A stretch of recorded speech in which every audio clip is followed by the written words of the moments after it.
A guttural snarl tore through the quiet hum of the Haven Animal Shelter, followed by the sickening clang of metal bending under brute force. Volunteers sprinted towards the commotion, hearts pounding a frantic rhythm against their ribs. One saw only a blur of black and tan fur, a shadow of pure, unadulterated terror and rage pressed against the kennel wall. Head low, eyes wild and darting, a thin line of foam slicking the corner of his jaw. Just yards away, another kennel stood ravaged, bars twisted and snapped from unimaginable power, and in the center of the destruction stood the same dog. Ranger. The one nobody dared approach. Animal control had brought him in 2 weeks prior, found roaming near a burned-out structure, the ash still clinging to his matted coat, a section of melted chain dangling from his neck. He was a danger, the report read.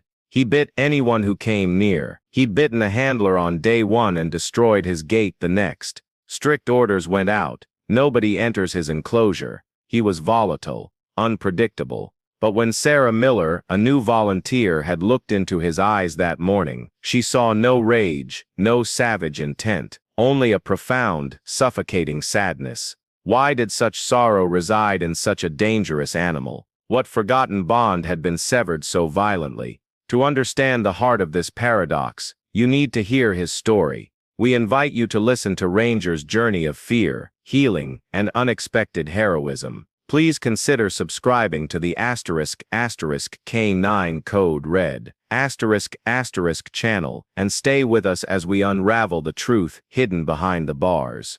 The tranquil morning had shattered. Ranger, the German shepherd once known for his unwavering courage and loyalty, now a prisoner of his own trauma, was again sedated. The dart found its mark. He fought to stay upright but crumpled into a corner, gasping. Even unconscious, his body trembled. This was the 4th time in 2 weeks. The staff room air hung thick with despair. He couldn't be adopted. They couldn't keep sedating him. "We've tried everything," someone muttered. The words heavy with defeat. But Sarah couldn't shake the desperate look in Ranger's eyes as he fell. It was as if he was searching for something lost. That night, long after the other staff had left, Sarah returned. She sat on the cold concrete floor outside Ranger's run. Quiet, still, just being with him in the darkness. As the sedative wore off, Ranger awoke. He stayed hidden in the shadows, body tense, eyes fixed on her. A low growl rumbled in his chest. But Sarah didn't move. Carefully, she opened a jar of peanut butter. She placed it near the fence, nudging it gently towards him. Her voice was soft, a low murmur against the night. "I don't believe you're mean," she whispered. "I think you're just scared." The next morning, the staff found the jar empty. But Ranger didn't change overnight. Whenever anyone else approached, he would lash out or threaten to bite. He tore up blankets, destroyed toys, and wouldn't eat until everyone left. Yet, something remarkable began to happen. When Sarah came, he was always quiet, always still. He wouldn't growl, he would just watch, silent. Day after day, Sarah sat near him. She'd read stories aloud or hum softly. Sometimes he would cautiously inch closer, just to sniff the tip of her shoe. It was a fragile truce, built on silence and patience, a tiny bridge forming across a chasm of fear. Then one day, something unexpected happened. Sarah brought her daughter, Emily, 7 years old, shy, with curly hair, and a heart brimming with kindness. Sarah worried about bringing a child near Ranger, especially given his history. But before anyone could stop her, Emily walked right up to Ranger's enclosure, unafraid. She knelt down and whispered, her voice a tiny brave sound. "Hi there," she said. "I used to have a dog like you. He got hurt too." She paused, a soft, sad smile touching her lips. "But he got better." Everyone watched in stunned silence as Ranger slowly approached. Step by cautious step, his body low, his eyes never leaving the child.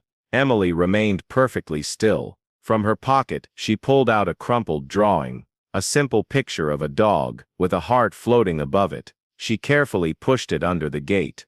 "This is for you," she murmured. Ranger sniffed the paper, his nose twitching. and almost as if a weight lifted from his chest, he slowly lay down on the concrete floor. Quiet, still, peaceful. For the first time since he arrived, Ranger allowed himself to rest. And in that moment, everyone knew a beautiful new beginning had started. Nobody dared touch the drawing. It stayed exactly where Emily left it, even when the runs were cleaned. That small piece of paper became Ranger's treasure. Every morning, staff would find him curled up beside it, his nose resting carefully on the drawing, as if holding on to a promise that he hadn't been forgotten. No one could explain it. Not Sarah, not the trainers, the shelter director, or the vets. But no one could deny what they had witnessed. An undeniable, inexplicable transformation. In just a few minutes, a small child had done what weeks of professional care couldn't. Ranger no longer barked when Emily walked by. He didn't growl or lunge. He just listened. And whenever Emily spoke, Ranger, the stiff, scarred German shepherd, would perk up his ears, like an eager puppy. Word spread quickly. Within a week, Emily was back. This time, she brought a soft pink stuffed dog. Worn and loved, it was her favorite, but she was determined to give it to Ranger, because she said, he needed it more. Sweetie, he might tear it up, Sarah said gently, a hint of worry in her voice. Emily just smiled. That's okay, she said. If he wants to chew it, he can. Just so he feels safe. Sarah cautiously opened Ranger's gate and tossed the toy inside. Nothing happened. Ranger paused for a long moment before slowly walking over. He sniffed the stuffed toy. He nudged it with his nose, and with no hint of aggression, he picked it up and carried it to a corner of his run. He didn't destroy it. Instead, he lay down beside it, holding it close like something infinitely precious. The rage in his eyes was gone, replaced by a deep sadness and the fragile beginning of trust, but only when Emily was there. Soon, Emily was allowed inside Ranger's enclosure, carefully supervised. At first, just for 5 minutes, then 10. Slowly, she began to brush his fur with slow, gentle strokes. Ranger didn't flinch. Instead, he leaned into Emily's touch, closing his eyes as if remembering what it felt like to be loved.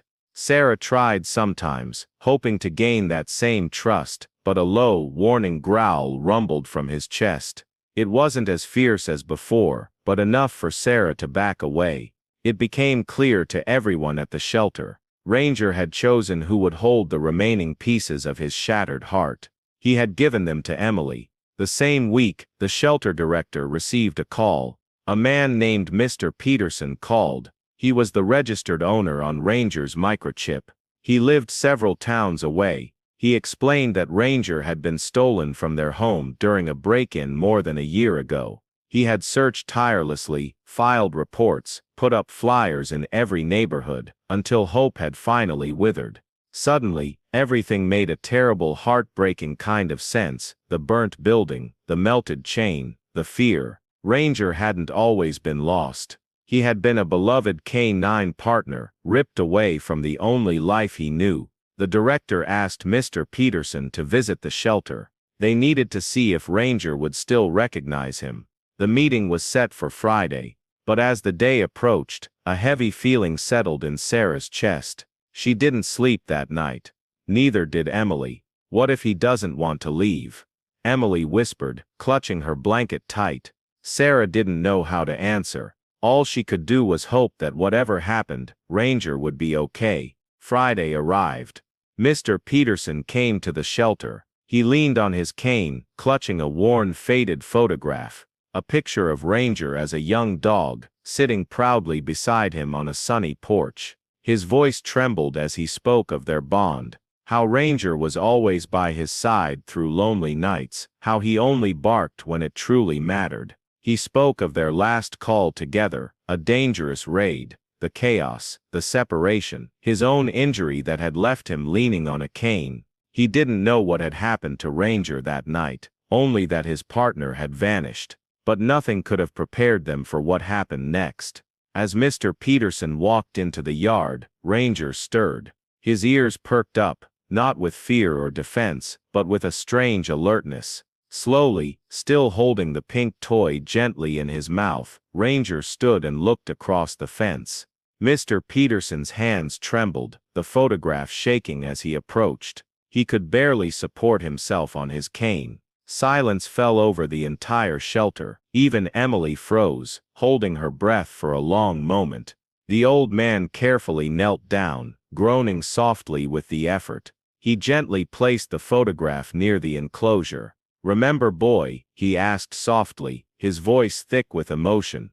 "We slept side by side every night for 8 years." Ranger came closer, one cautious step at a time. No growl, no bark. Just a long, deep gaze, as if trying to bridge the connection between past and present. He sniffed the air. Then he lowered his head almost to the ground. Everyone held their breath, unsure of what would happen next. And from deep within him, Ranger let out a low, trembling whine. It was like a memory, slowly breaking free from its cage. He dropped the toy. Slowly, Ranger moved forward until his nose was almost touching the fence, just inches from Mr. Peterson. And there Ranger did something that surprised everyone.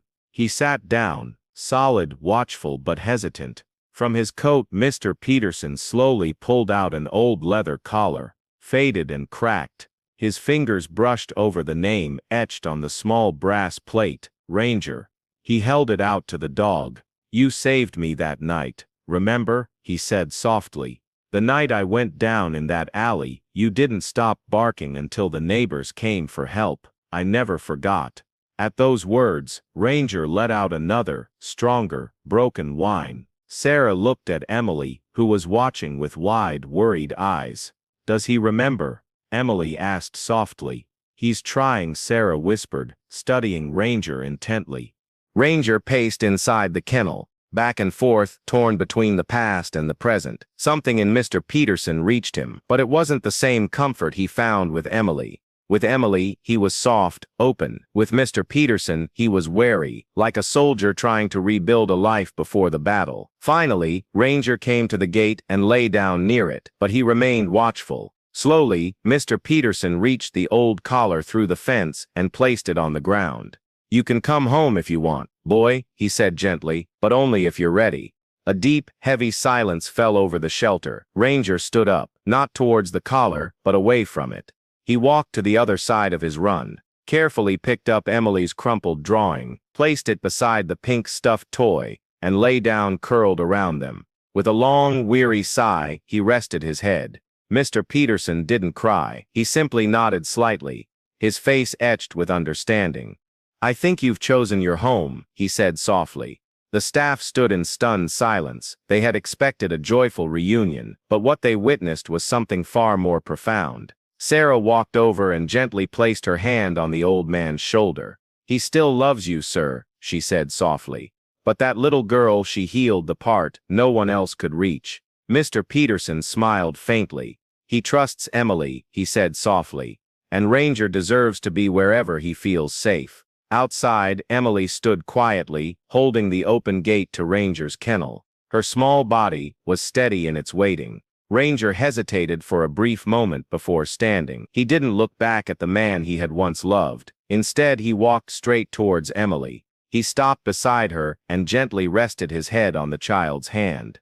No words were spoken, but in that silence, everyone understood. This wasn't an ordinary reunion. It wasn't about returning to the past. It was about choosing where the healing began, where trust was rebuilt in the quiet moments between a broken dog and a small child.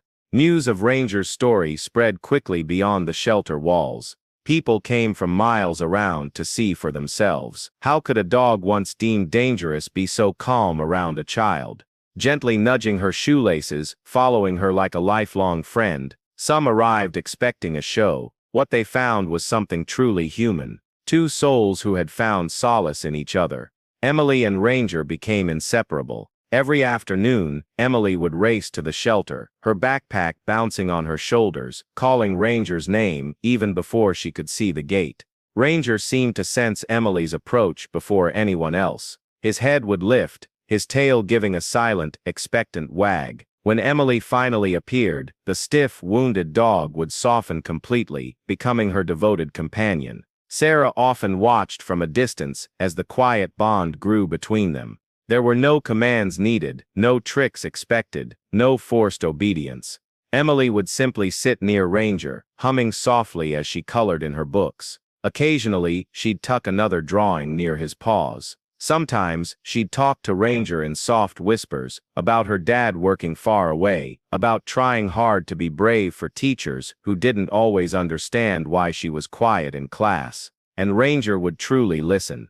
Not just with his ears, but with every fiber of his being. He'd tilt his head slightly, at just the right moment. His eyes always focused on Emily, never straying. One afternoon, as Emily struggled to open her snack with trembling fingers, Ranger gently helped her. He nudged the wrapper open with his nose. No training, no command. He simply understood. And then came the day that changed everything. It was a Saturday, heavy gray clouds hanging low over the town. The shelter was unusually quiet. Emily hadn't come the day before. Sarah had just assumed she was busy with her mom and hadn't thought much of it. But as the hours passed, Ranger became restless. He paced his enclosure. He whined at the door. He pawed at the windows. This wasn't like him. Something was wrong. The phone rang. Sarah's heart plummeted at the sound of the voice on the other end. It was Emily's mother, Mrs. Davis, panic-stricken, gasping for breath. Emily was missing. She'd walked to the library, just a few blocks away, but she hadn't come back. The police search had started. Sarah stood frozen, her mind reeling. Then she looked at Ranger. He stood still, ears erect, eyes sharp, as if he understood. In a single heartbeat, their eyes met, and suddenly Ranger lunged at the gate, ready. Without hesitation, Sarah threw every protocol she knew out the window. She grabbed a leash, clipped it onto Ranger's collar, and whispered, "Let's find her." They ran. Ranger pulled hard. His nose was high, working with fierce purpose, following something only he could sense. Sarah struggled to keep up as Ranger hurtled down narrow alleys and side streets. He never slowed. People turned to stare as the powerful German shepherd flew past, his eyes fixed only on what was ahead. Driven by something no one else could see, a few blocks from the shelter, behind an old bookstore, Ranger suddenly stopped. He barked, a sharp, urgent sound, and scratched violently at a small gate leading into a hidden courtyard. Sarah rushed forward. She wrestled the gate open and froze. Huddled beneath a broken awning sat Emily, her body curled tight, knees hugged to her chest. Shaking, her lip was bleeding, her glasses were gone, and her face was streaked with tears. But she was breathing. Ranger didn't bark again. He simply walked over to Emily, sat down, and gently rested his head on the child's shoulder. Emily clung to him tightly, burying her face in Ranger's fur, sobbing deep, trembling cries. Sarah knelt beside them, barely able to see through her own tears. She didn't ask questions. She didn't speak. She just wrapped her arms around both of them, holding them tight. They stayed like that until they heard the sirens, until Emily's mother came rushing towards them, until the police arrived, and neighbors peeked out their windows. But in those moments, nothing else mattered. Only this mattered. Asterisk, asterisk. Ranger had found her because of his heart. She was the one he had chosen.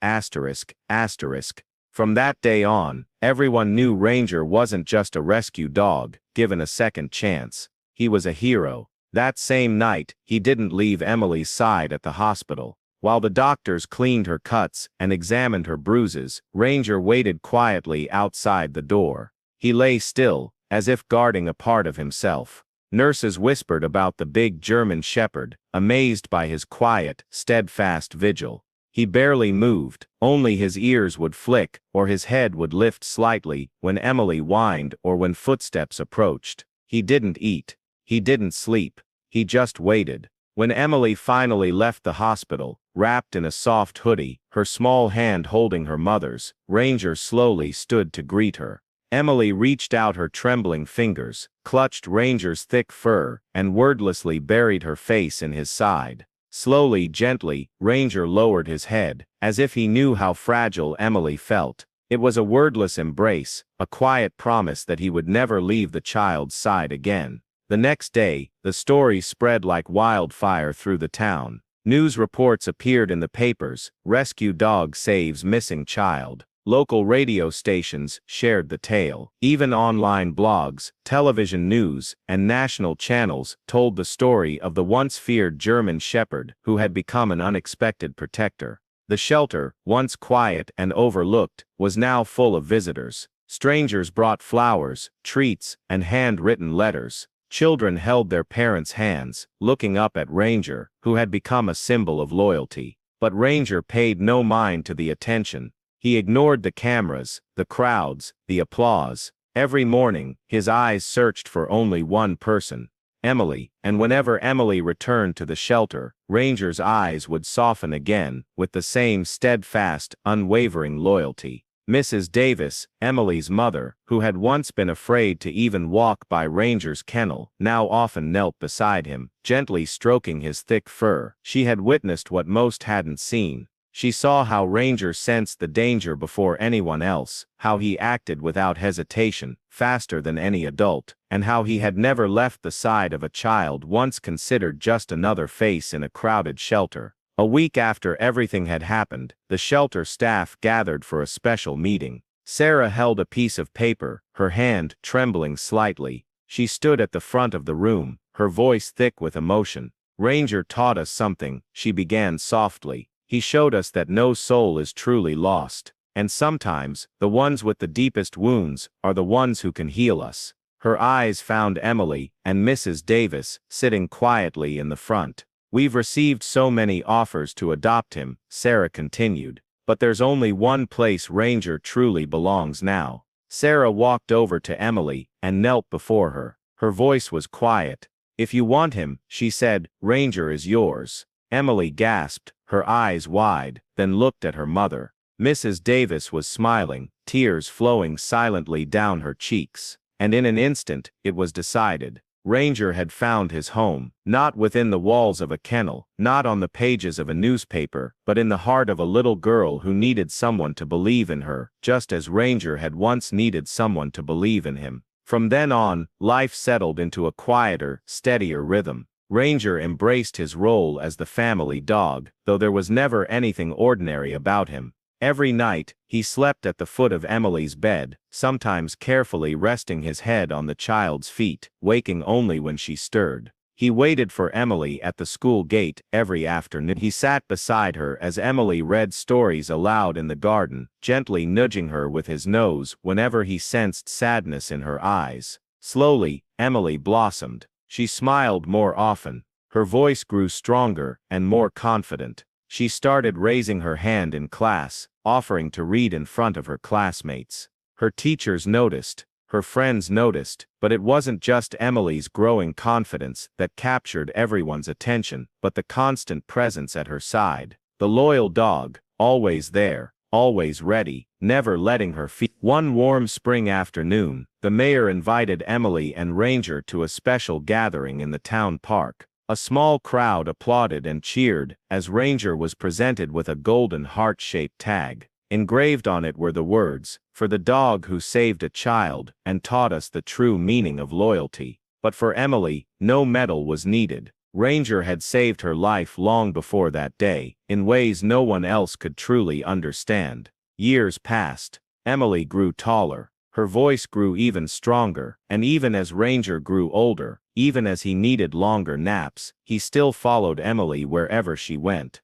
On the day of Emily's high school graduation, she wore a simple blue dress and tightly clutched a small photograph, a picture of her and Ranger from when their story first began. Ranger couldn't make it up onto the stage, but from the front row, his tail thumped loudly against the floor as he watched Emily accept her diploma. The room filled with applause, but it was Emily's tearful smile, directed squarely at Ranger, that said everything that didn't need to be spoken. When Ranger's last day came, it was quiet, gentle. He lay on his favorite mat near the window, the warm afternoon light dancing between the trees. Emily, no longer a small child, sat quietly beside him, stroking Ranger's fading fur. Her voice, soft and full of gratitude, broke the silence. "You saved me, Ranger," she whispered, "and I will never forget." On that day, the world lost a dog, but Emily kept his spirit alive in everything she became.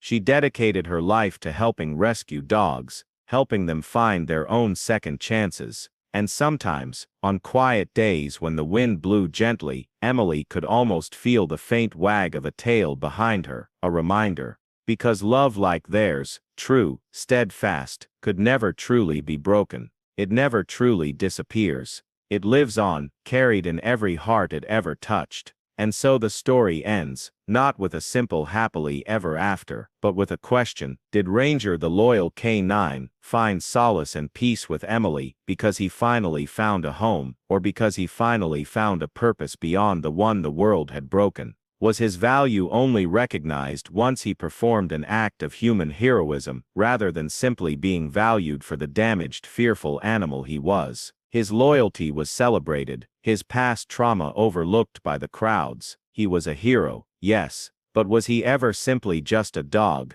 allowed to heal without having to earn his place? His final choice, to curl around a child's drawing and a stuffed toy, rather than reclaim a collar from his past, suggests that perhaps the deepest loyalty is not to a former life of duty, but to the quiet, unconditional love that simply lets a broken soul rest.